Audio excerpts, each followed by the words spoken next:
So my question was about abortion, and I just wanted to know why exactly do you think a first trimester fetus has moral value? Okay, so a first trimester fetus has moral value because whether you consider it a potential human life or a full-on human life, it has more value than just a cluster of cells. If left to its natural processes, it will grow into a baby. So the real question is, where do you draw the line? So you're going to draw the line at the heartbeat, because it's very hard to draw the line at the heartbeat. There are people who are adults who are alive because of a pacemaker. They need some sort of outside force generating their heartbeat. Okay, are you going to do it based on brain function? Okay, well, what about people who are in a coma? Should we just kill them?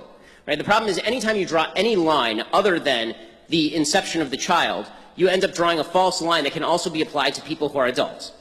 So either human life has intrinsic value or it doesn't. I think we both agree that adult human life has intrinsic value. Can we start from that premise?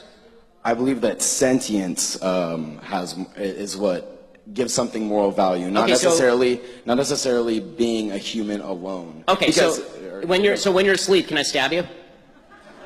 I'm still considered sentient when I'm asleep. Okay, if you are in a coma from which you may awake, can I stab you? Well then, no. I guess not. I mean, like, I'm glad you answered that, because I have no interest in actually murdering you. But that's still potential sentience, and it's still a potential. Like, I agree. It is potential sentience. You know what else is potential sentience? Being a fetus. The issue with that.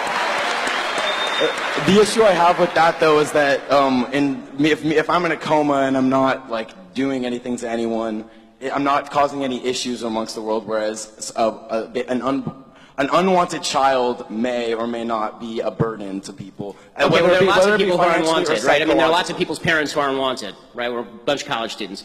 The problem is that now you're shifting the argument, right? Before you were making the argument based on the intrinsic value of a life based on sentience, and now you're talking about the level of burden that somebody presents as a separate moral argument. Okay, I don't believe that you being a burden on somebody is justification for them killing you, as a general rule.